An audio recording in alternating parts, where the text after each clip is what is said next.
Hello beautiful learner, welcome back to my YouTube channel. Today we are discuss about September to December 2024 new cue card. Describe a party that you enjoyed. यहाँ पे हम एक party के बारे में बात करेंगे. यहाँ पे क्यूज दिए गए हैं. When and where the party was held. कब और कहाँ पे ये पार्टी हुई थी. Who attended the party. किसने ये पार्टी अटेंड की थी. What kind of party it was, ये किस तरह की पार्टी थी. What you did in the party, आपने क्या किया था उस पार्टी में. And explain why you enjoyed this party, और एक्सप्लेन करना है कि आपने क्यों ये पार्टी एन्जॉयड की थी. Celebrations play part and parcel role in every individuals life. यहाँ पे पार्ट एंड पार्सल रोल का मीनिंग होता है इम्पोर्टेंट रोल. सेलिब्रेशंस हमारी लाइफ में एक इम्पोर्टेंट रोल प्ले करते हैं. This is the solely way to get rid of all the worries of this monotonous world. Monotonous का मीनिंग होता है बोरिंग. यही एक ओनली वे है जिससे हम गेट रीड हो सकते हैं हमारे वरीज से. Without parties, there is almost zero enjoyment in life. So with the view to getting enjoyment in my life, I have attended myriad parties. Although sometimes my experience was not up to the mark, the majority of the time I was over the moon. यहाँ पे myriad का meaning होता है many, not up to the mark ये एक idiom है जिसका meaning होता है जैसे मैंने सोचा था वैसा नहीं हुआ. एंड ओवर द मून भी एक इडियम है जिसका मीनिंग होता है extremely happy. Without party life में एन्जॉयमेंट ऑलमोस्ट ज़ीरो होता है. सो इसकी वजह से मैंने बहुत सारी पार्टीज अटेंड की है. हालांकि कभी कभार मेरा जो एक्सपीरियंस था वो जैसा मैंने सोचा था वैसा नहीं रहा, लेकिन ज़्यादातर टाइम पे मैं बहुत खुश था. However, here I would like to shed some light on a party that I enjoyed a lot. हालांकि यहाँ पे मैं उस पार्टी के बारे में बात करने वाला हूँ जब मैंने एन्जॉयड किया था. It was the farewell party of 12th grade which was organized by our juniors of 11th grade. ये एक फेयरवेल पार्टी थी हमारी 12th ग्रेड की जो कि हमारे जूनियर्स ने ऑर्गेनाइज की थी. While walking down my memory lane, I vividly reminisce a couple of months ago, our juniors gave us the farewell party which was held in the auditorium of our alma mater. It was one of the fantabulous parties that I have enjoyed. While walking down my memory lane ये एक phrase है, मेरी यादों की गलियों से गुजरना. आई vividly रिमेनाइज का मीनिंग होता है I strongly remember. A couple of months ago हमारे जूनियर्स ने हमें फेयरवेल पार्टी दी थी, वो भी हमारे स्कूल के ऑडिटोरियम में.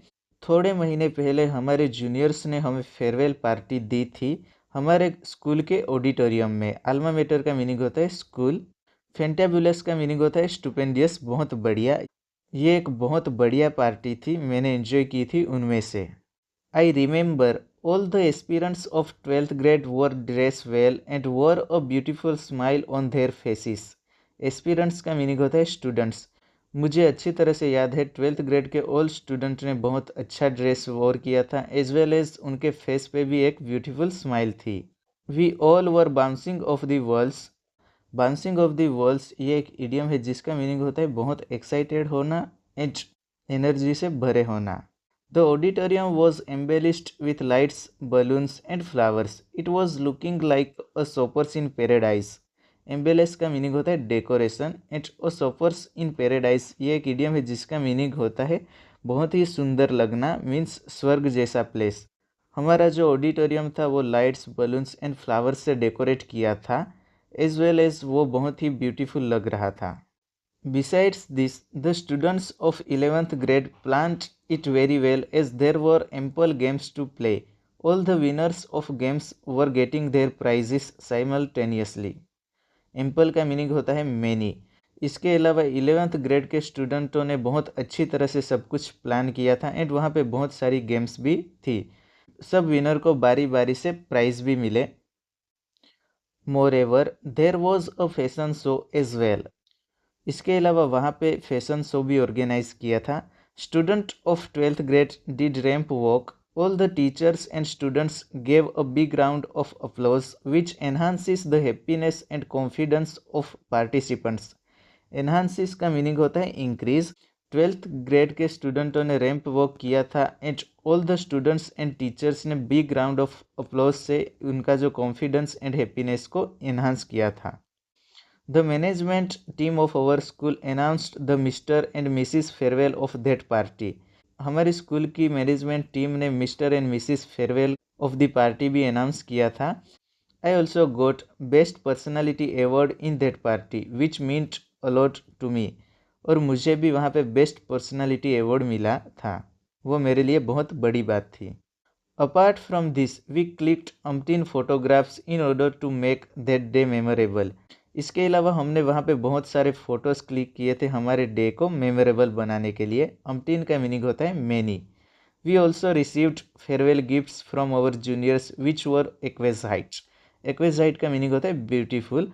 हमने फेयरवेल गिफ्ट्स भी रिसीव किए थे हमारे जूनियर के पास से और वो बहुत ही एक्वेजाइट थे। Honestly speaking it was a red letter day for all of us. Red letter day का मीनिंग होता है इम्पोर्टेंट डे। ऑनेस्टली बोलूँ तो वो हमारे लिए बहुत ही इम्पोर्टेंट डे था। Whenever I looked on farewell photographs, it brings all the nostalgic memories back and leaves a smile on face. Nostalgic का मीनिंग होता है पुरानी यादें। जब भी मैं हमारे फेयरवेल पार्टी के फ़ोटोग्राफ्स देखता हूँ तो मेरे जो पुरानी यादें हैं वो मेरे सामने आ जाती है एंड मेरे फेस पे एक स्माइल आ जाती है। In addition we dance a lot. The most fascinating thing was that all the mentors join us for dance. इसके अलावा हमने वहाँ पे बहुत डांस किया और जो मोस्ट फैसिनेटिंग थिंग थी वो कि हमारे मेंटर ने भी हमें डांस में ज्वाइन किया था। Apart from this, lunch arrangements were stupendous as all the dishes were mouth watering. Stupendous का मीनिंग होता है फैंटेबुलस, बहुत बढ़िया। माउथ वाटरिंग का मीनिंग होता है डेलिशियस। इसके अलावा वहाँ पे लंच अरेंजमेंट भी बहुत बढ़िया था, जैसे कि हर कोई डिश बहुत ही माउथ वाटरिंग थी। We spent almost the whole day in school. We went home around 7 p.m. We all were quite exhausted, but still wanted to enjoy more. हमने ऑलमोस्ट पूरा दिन स्कूल में स्पेंड किया था। जब हम 7 बजे वहाँ से घर रिटर्न हो रहे थे तब हम बहुत एग्जॉस्टेड हो गए थे, बट फिर भी हम चाहते थे कि अभी भी हम एन्जॉयमेंट करें। यहाँ पे ये वाली लाइन ऑप्शनल है, आप इसे बोल सकते हो या फिर स्किप भी कर सकते हो। When it comes to the question of what I felt about this, to be honest, I have nothing to speak ill about this. Even I can say this party was for us like killing two birds with one stone. We had not only killed quality time with each other, but also made some unforgettable memories. Killing two birds with one stone ये एक idiom है जिसका meaning होता है एक तीर से दो निशाने लगाना। किल क्वालिटी टाइम का मीनिंग होता है spend some quality time. Unforgettable memories का मीनिंग होता है कि ना भूलने वाली मेमोरीज। इसके अलावा मैं ये भी कह सकता हूँ कि ये पार्टी हमारे लिए एक तीर से दो निशाने लगाने जैसी थी। हमने ओनली अच्छा टाइम ही नहीं स्पेंड किया एक दूसरे के साथ, बल्कि हमने बहुत सारी अनफॉरगेटेबल मेमोरीज भी बनाई थी वहाँ पे। To cut the long story short, this was the party which is so close to my heart. Seriously, it is an electrifying experience for me ever. To cut the long story short, ये एक idiom है जो हम ending के लिए use करते हैं। यही वो पार्टी है जो मेरे हार्ट के बहुत क्लोज है एंड सीरियसली कहो तो ये मेरे लिए एक इलेक्ट्रीफाइंग एक्सपीरियंस था। इलेक्ट्रीफाइंग का मीनिंग होता है unforgettable. Thank you for watching. Have a nice day, and if you like my video then like, subscribe and share as much as possible.